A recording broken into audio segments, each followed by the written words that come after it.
Hello po sa inyong lahat mga ka-crypto. Ako po si Pinoy Crypto Trader at sa video na ito ay atin pong pag-uusapan ang tungkol dito sa isang Shiba Inu whale. Kung pag sinabi po nating whale ay isa po itong napakalaking investor na malalaki po yung kanilang mga pinapasok na investment sa isang crypto asset. At ngayon ay yung ating pag-uusapan dito ay isang malaking investor dito kay Shiba Inu, sapagkat yan nakakagulat po yung kanyang amount na binili na Shiba Inu tokens, sapagkat umaabot po ng 9.6 trillion na Shiba Inu tokens yung kanyang binili sa loob lamang po ng 48 oras or 48 hours. Kaya yan ang tindi po nito. Kaya ano kaya ang nakita niya kay Shiba Inu kung bakit siya napabili ng ganito kalaking amount ng Shiba Inu? Siguro mapapabili lamang po ang ganitong isang napakalaking whale. Yan, mag-i-invest po siya ng napakalaking halaga ng pera dito kay Shiba Inu kung pag meron po siyang nakita na future or magiging magandang performance nito sa hinaharap. Kaya ayan, pero hindi pa rin natin alam, hanggang spekulasyon lamang po tayo at aalamin po natin kung ano naman yung mga lumalabas na mga spekulasyon ng mga iba't ibang mga market watchers tungkol dito. At ayan, bago po tayo magpatuloy ay nais ko lamang po munang bigyang linaw ang aking disclaimer kung saan ang nilalaman po ng video na ito ay hindi po ito isang financial advice. For education and information purposes lamang po ang layunin nito. Maliban po dito ay nais ko na rin pong magbigay babala na wala pong kahit anumang group chat ang Pinoy Crypto Trader. Yan, sabi po rito ay 9.6 trillion Shiba Inu tokens surge into major wallets in 48 hours, sparking intrigue about SHIB's future. Kaya, ayan, 9.6 trillion na Shiba Inu tokens. Hindi nga kaya ng mga team developers ng SHIB na magsunog ng ganito kalaking halaga. Yan, pero yung mga accumulated po ay umaabot naman po ng ilang trilyon na. Pero yan, biruin mo naman yung bumili na ito, 9.6 trillion na Shiba Inu tokens. At parang nagmamadali po siyang bumili kasi sa loob lamang ng 48 oras ay na-accumulate niya lahat ng amount ng tokens na ito. Kaya nagdulot po ito ng intriga, ayan, sa iba't sa community ng SHIB. Ayan, marami pong na-curious.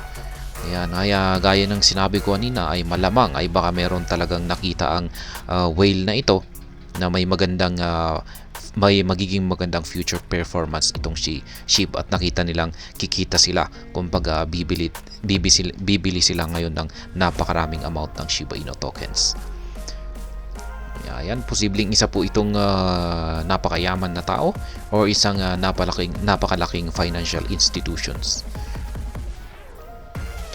In a staggering revelation, data from blockchain analysis firm Into the Block has unveiled a massive influx of 9.6 trillion Shiba Inu tokens into the wallets of a large holders over the last 48 hours.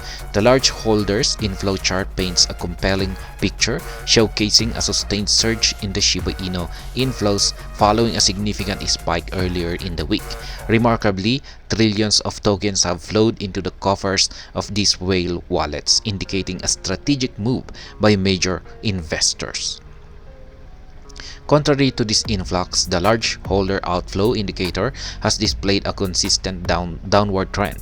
This implies that outflows from these sizable wallets have been on the decline, signaling a collective decision among whales to consolidate their SHIB holdings.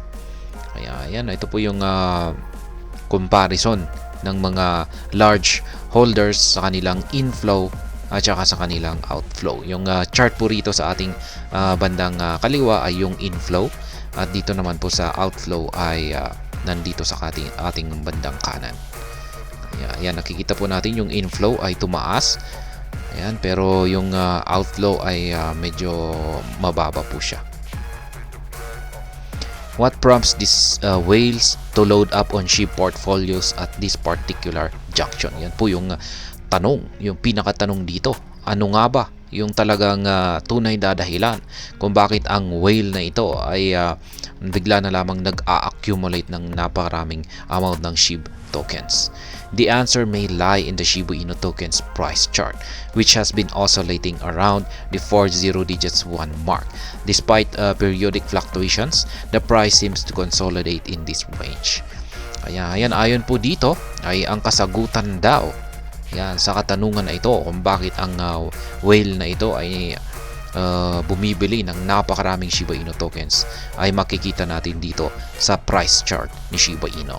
Sapagkat kung mapapansin po natin ay yung market price ni Shiba Inu ay nag-o-oscillate daw or nagko-consolidate dito sa presyong 40 digits 1.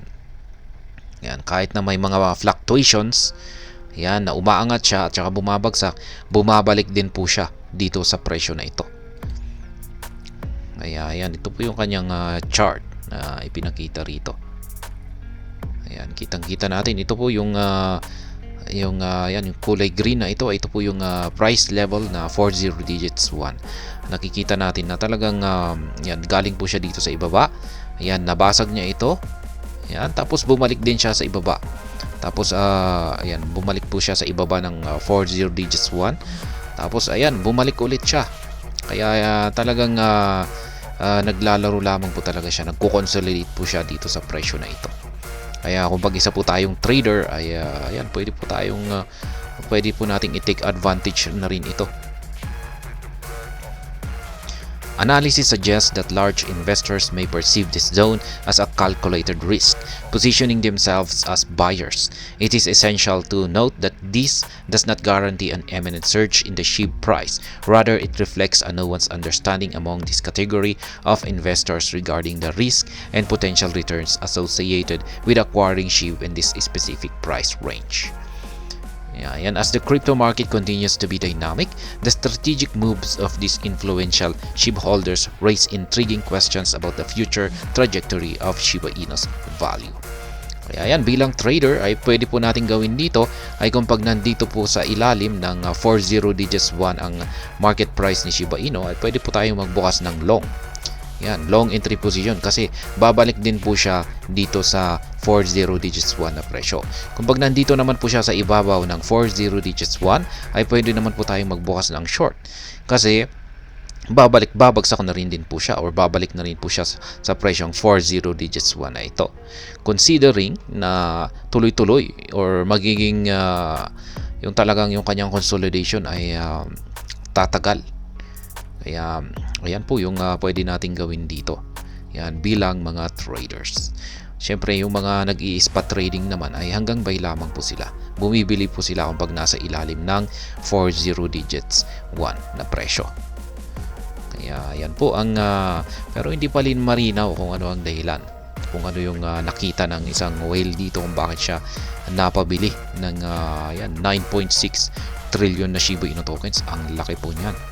At mukhang nagmamadali pa siya na mag-accumulate kasi 2 araw lamang po niya binili ito. At ayun, hanggang dito na lamang po tayo sa video na ito. Sana po ay inyong nagustuhan ang aking paliwanag dito.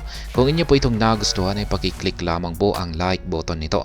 Para naman po sa mga bago lamang dito, kayo po ay aking inaanyayahan para mag-subscribe. Pakiclick na rin po ang bell icon nito dahil ito po ang siya magsisilbing notification nito sa mga bago kong videos na akin pong ina-upload sa aking YouTube channel na ito.